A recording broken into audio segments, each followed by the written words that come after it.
gente, vamos para o ponto alto da nossa conversa, que é esse momento maravilhoso que temos aqui. Para mim é muito prazeroso, eu confesso isso para você, é falar das coisas de Deus e procurar estimular você, cada dia, a refletir sobre elas. Bem, hoje nós veremos mais alguns detalhes que envolviam o apóstolo Paulo na viagem que ele e seus companheiros estavam fazendo em direção a Troade.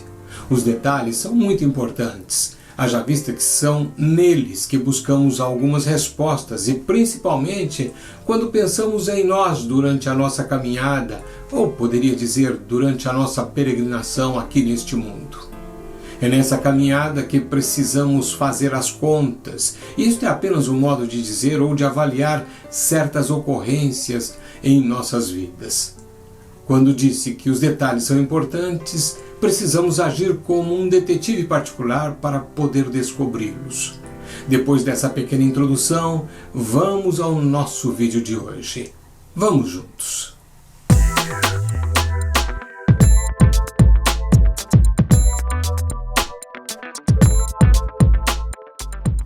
Bem, irmãos, vamos para Atos, capítulo 16, versículos 6 a 8.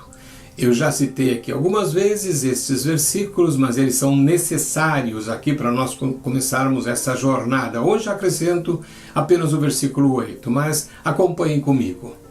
E percorrendo a região frígio-gálata, tendo sido impedidos pelo Espírito Santo de pregar a palavra na Ásia, defrontando Mísia, tentavam ir para Bitínia, mas o Espírito de Jesus não o permitiu. E tendo contornado Mísia, desceram a Troade.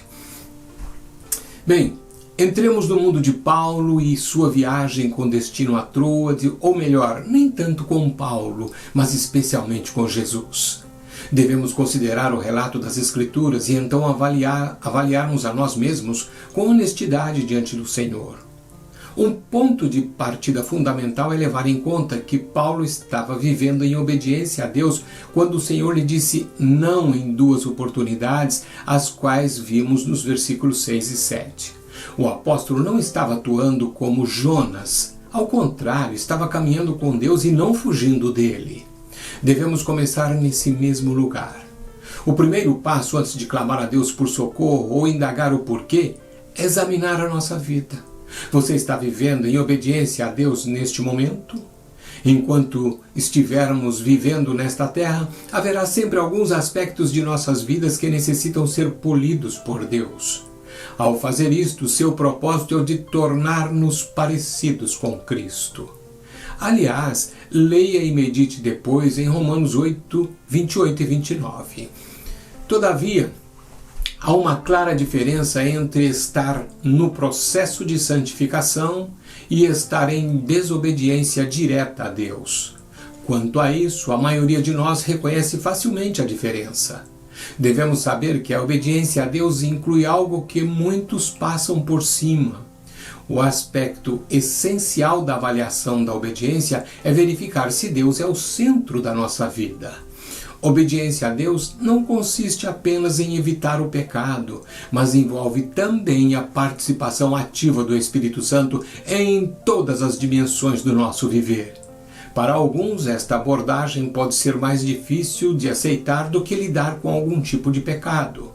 No entanto, é necessário estabelecer essa base antes de continuar o caminho para Troade. A estrada que está diante de nós é bastante difícil e não se deve levar bagagem extra que dificulte a caminhada.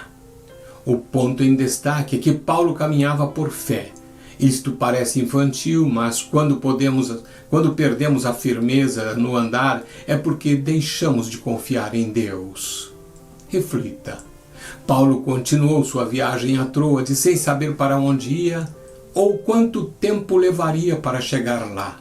Se você está esperando que Deus lhe revele o resultado de seus planos antes do momento que ele considera apropriado, você irá se frustrar.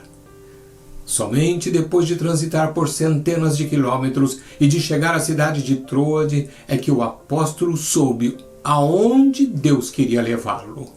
Enquanto caminhava para Troade, Paulo não tinha a menor indicação da parte de Deus. tampouco a teremos nós em várias situações.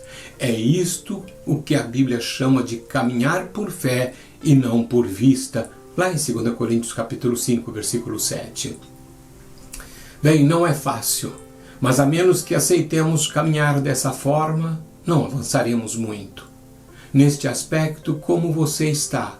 Quer comprovar sua determinação espiritual mediante outra avaliação? Observe. Paulo não deixou de seguir com fidelidade a Deus, nem sequer quando ele o impediu de ir aonde o apóstolo havia proposto originalmente. Como você reagiria? A tentação de abandonar a Jesus não é algo novo. João registra no capítulo 6 do seu evangelho que uma numerosa multidão seguia a Cristo. O que essa multidão desejava? As pessoas estavam interessadas no Jesus que provia suas necessidades materiais, mas não no Salvador que os convoca a renunciar a tudo para segui-lo. No versículo 66 do mesmo capítulo, João descreve algo que desperta a nossa atenção. À vista disso, muitos dos seus discípulos o abandonaram e já não andavam com ele. No versículo seguinte, o Senhor pergunta aos que lhe eram mais chegados: porventura, quereis também vós outros retirar-vos? É fácil caminhar com ele quando vemos suas mãos operando a favor. A despeito de sentirmos ou não sua presença e bênçãos, o Salvador nos convida a segui-lo de forma contínua e fiel. Há, no entanto, aqueles que se dizem seguidores de Jesus, mas o abandonam ao avaliarem e decidirem que o caminho é difícil demais de transitar. Se você deseja continuar sua viagem para Troade com o Senhor, deve assumir firmemente que continuará com Ele, não importando o que virá pela frente. Todavia, isto é algo que deve ser decidido antes de começar a viagem. Se você não o fizer, os precipícios e abismos que podem ser encontrados tanto na subida quanto na descida farão você retroceder rapidamente. Finalizando, afirmo que a viagem a Troade é metafórica para cada um de nós, assim como os precipícios, abismos, subidas e descidas. Tudo isso representa a dificuldade, o problema, a aflição, a dor e a barreira que se interpõe à nossa caminhada com Cristo. Eu pergunto, você vai retroceder ou avançar? Continuamos no próximo vídeo, desejando que Deus derrame incontáveis bênçãos sobre a tua vida e esperando ver você aqui no Simplificando de amanhã, se o Senhor assim o permitir.